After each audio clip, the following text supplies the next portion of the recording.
Assalamualaikum warahmatullahi wabarakatuh. Selamat pagi, salam sejahtera bagi kita sekalian. Bertemu lagi dengan saya dalam mata kuliah struktur dan sifat-sifat kayu. Pada kesempatan kali ini kita akan membahas tentang cacat pada kayu. Capaian pembelajaran mata kuliah untuk materi hari ini, yang pertama diharapkan mahasiswa setelah mengikuti mata kuliah ini dapat menjelaskan pengertian cacat kayu, dan juga mahasiswa dapat menjelaskan, mengenal, mengidentifikasi cacat-cacat alami yang terdapat pada kayu. Nah, kita mulai dari definisi cacat kayu. Cacat kayu didefinisikan sebagai ketidakteraturan atau ketidaknormalan yang terjadi di dalam atau pada kayu, dan ini berpengaruh terhadap kekuatan kayu, daya tahan kayu atau keawetan kayu, penurunan kegunaan kayu, tampilan dari visual kayu, serta mempengaruhi terjadinya pembusukan pada kayu.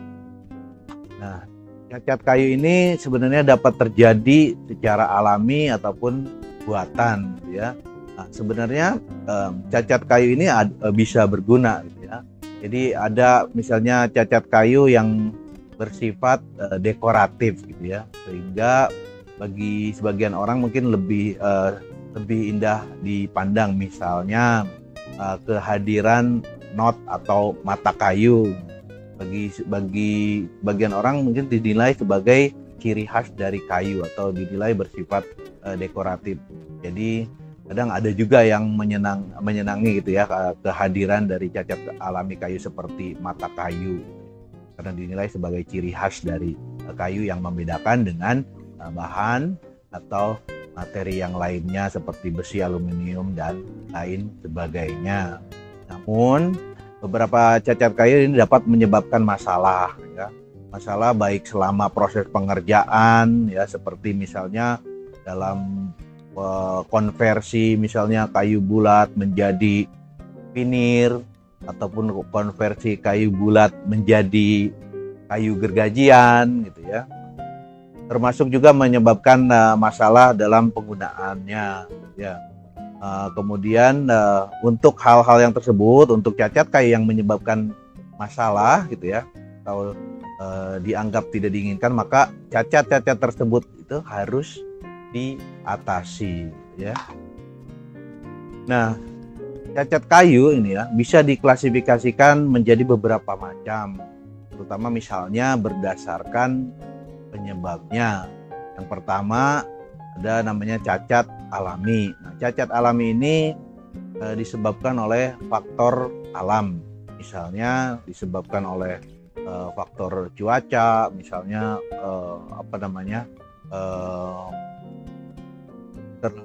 tempat yang terlalu dingin misalnya, ya. Kemudian disebabkan oleh angin, dan juga disebabkan oleh tempat tumbuh, ya.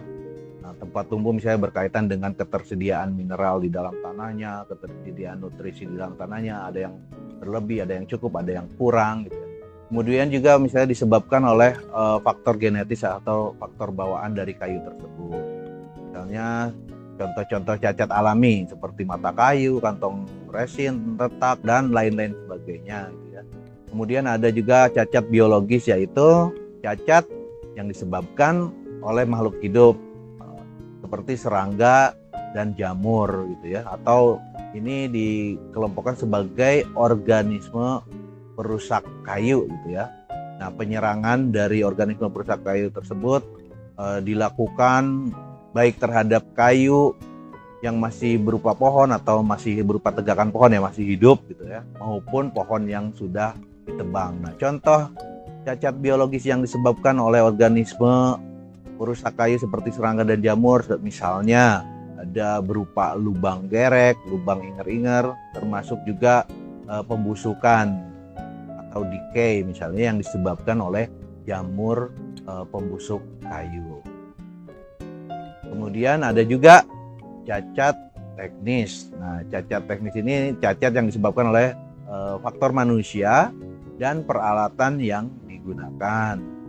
Seperti misalnya ada namanya pecah banting, pecah slemper atau pecah lepas dan lain sebagainya. Nah, contoh misalnya ketika ini ya, misalnya ketika kayu digergaji, kemudian ada kayu dikeringkan dengan menggunakan kilang pengering atau kiln dry gitu ya, kiln drying. Nah, itu misalnya kita menerapkan suhu yang terlalu tinggi atau misalnya laju pemanasannya itu terlalu cepat misalnya ya. Nah, itulah contoh cacat teknis yang disebabkan misalnya karena treatment atau peralatan yang digunakan, misalnya akibat pemanasan terlalu tinggi menyebabkan terjadinya drying defects misalnya, atau cacat-cacat selama pengeringan ya, seperti retak, pecah ujung dan lain sebagainya. Nah, sedangkan berdasarkan keadaan dan lokasinya, cacat itu dibedakan menjadi cacat bentuk, cacat badan, dan cacat bontos. Nah, pada kesempatan kali ini kita akan lebih banyak membahas tentang cacat alami nih pada kayu gitu ya. Yang ini cacat alami yang terjadi selama pertumbuhan pohon. Misalnya ada mata kayu atau disebut dengan knots gitu ya. Ada kantong resin atau resin pocket, kemudian retak dan pecah atau shakes, dan tepi yang tidak beraturan atau veiny edge gitu ya. Nah, kita akan bahas lebih detail terkait dengan cacat alami tersebut. Yang pertama yaitu mata kayu atau knots. Nah, kita bisa lihat ini contoh mata kayu yang terjadi pada pohon yang masih berdiri ya.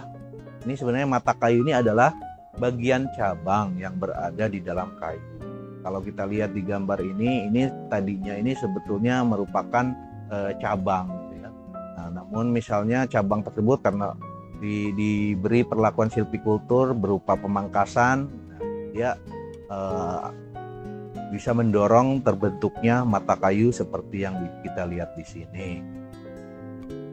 Nah, mata kayu ini sebenarnya bisa dikelompokkan menjadi 3 macam ya, yaitu yang pertama ada mata kayu sehat, mata kayu lepas, dan mata kayu busuk.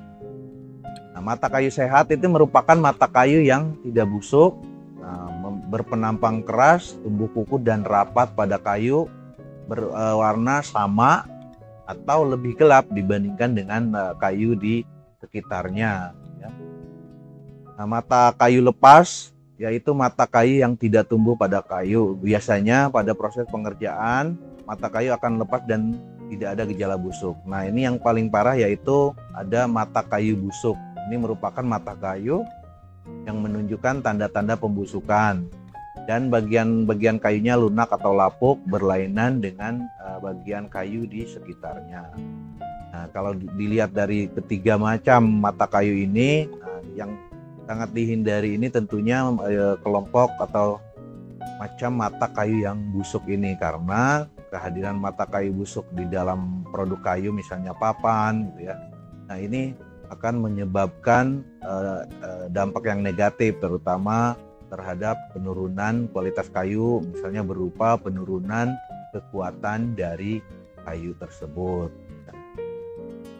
Nah, inilah contoh misalnya tampilan visual. Kita bisa lihat perbedaan antara mata kayu sehat dengan mata kayu yang busuk. Kita lihat di sini dia tidak berlubang, dilihat dari warnanya juga cukup seragam dengan tampilan di sekitarnya ya. Dan ini tidak terlalu mempengaruhi penurunan kekuatan kayu. Nah, kalau mata kayu busuk ini kita lihat berlubang seperti ini gitu ya. Dan ini kondisinya sudah busuk, ini tentunya akan mempengaruhi kekuatan kayu gitu ya, kualitas kayu. Kemudian yang berikutnya itu berupa kantong resin atau resin pocket. Nah, ini spesifik kalau untuk untuk cacat alami berupa kantong resin ini umumnya terjadi pada jenis kayu lunak atau kayu konifer, semisal pada kayu dari pohon cemara, dari pohon pinus gitu ya. Nah, Kantong resin ini merupakan cacat pada kayu lunak berupa celah di dalam atau di antara lingkaran tahun yang diisi dengan resin. Nah, secara visual bisa kita lihat di sini ya, di gambar di samping ini. Ini contoh kantung resin yang terjadi pada kayu jenis Pinus spatula. Kita bisa lihat di sini di sekitar lingkaran tahun ini ada beberapa bagian yang terisi oleh resin, dan inilah yang disebut dengan kantong resin. Nah, saat memproses kayu dengan kantong resin, maka resin akan mulai mengalir keluar sehingga ini merusak tampilan dari produk dan juga menyebabkan pemrosesan bahan baku menjadi lebih sulit. Kemudian juga kayu yang mengandung kantong resin ini relatif lebih sulit untuk direkatkan, termasuk juga dicat dan diberi perlakuan finishing lainnya seperti di pernis. Nah, resin yang keluar juga mengganggu lapisan luar dan vinir kayu dan menodai alat selama bekerja gitu ya, karena itu lengket dan cukup sulit untuk dibersihkan gitu ya, alat yang sudah ternodai atau terkena oleh resin. Kemudian yang berikutnya yaitu retak atau pecah atau shakes. Nah, shakes ini adalah cacat kayu yang terjadi di sekitar lingkaran tahun atau annual ring gitu ya. Nah, shakes ini termasuk retak ujung, kemudian pecah ujung. Nah, itu termasuk ke dalam shake. Nah, shakes ini disebabkan oleh kekuatan tegangan yang menumpuk pada pohon tumbuh. Nah, saat ditebang atau selama proses pengeringan gitu ya, titik lemah dari kayu tersebut akan pecah sehingga kayunya menjadi retak atau menjadi pecah dan menyebabkan shake. Nah, shake ini ada dua macam ya, yaitu radial shake dan tangential shake. Nah, kita akan lihat tampilannya seperti apa satu persatu dari radial dan tangential shake. Nah ya, di slide ini bisa kita lihat contoh-contoh radial shake yang umum terjadi gitu ya pada kayu bulat. Bisa kita lihat di sini di penampang melintang kayu bulat ada beberapa tipe radial shake yang umum terjadi ya. Yang pertama itu yang disebut dengan arc shake gitu ya. Kemudian yang berikutnya ada yang disebut dengan star shake ya, yang bentuknya ini menyerupai bentuk bintang gitu ya. Kemudian ada juga yang disebut dengan frost shake ini ya. Nah, bisa kita lihat di sini yang terjadi tidak hanya retak tapi juga sampai pecah gitu ya, atau terjadi split gitu ya. Nah, hal ini terjadinya split atau pecah atau retak ini terutama disebabkan misalnya oleh kondisi lingkungan ya, kondisi suhu yang ekstrim gitu ya, seperti misalnya kondisi yang terlalu dingin, terlalu kering dan lain sebagainya. Kemudian yang berikutnya yaitu tangential shake. Nah, ini contoh bentuk tangential shake yang umum terjadi gitu ya. Ada yang berbentuk seperti mangkuk atau makanya disebut dengan cup shake. Kemudian ada yang disebut dengan ring shake. Kalau ring shake ini keseluruhan dari lingkaran tahun ini pecah atau retak gitu ya. Ini contoh dari tangential shake. Nah, demikian untuk materi hari ini. Tadi kita sudah pelajari terkait dengan cacat-cacat yang terjadi pada kayu. Nah, terutama penekanannya yaitu berupa cacat yang terjadi secara alami, gitu ya. Untuk cacat-cacat yang terjadi akibat dari proses, misalnya cacat teknis seperti akibat dari proses pengeringan, penggergajian, itu akan dipelajari lebih lanjut lagi di mata kuliah dasar-dasar pengolahan kayu untuk bagian penggergajian kayu, kemudian juga ada bagian pengeringan kayu. Demikian untuk materi kali ini. Terima kasih atas perhatiannya. Wassalamualaikum warahmatullahi wabarakatuh.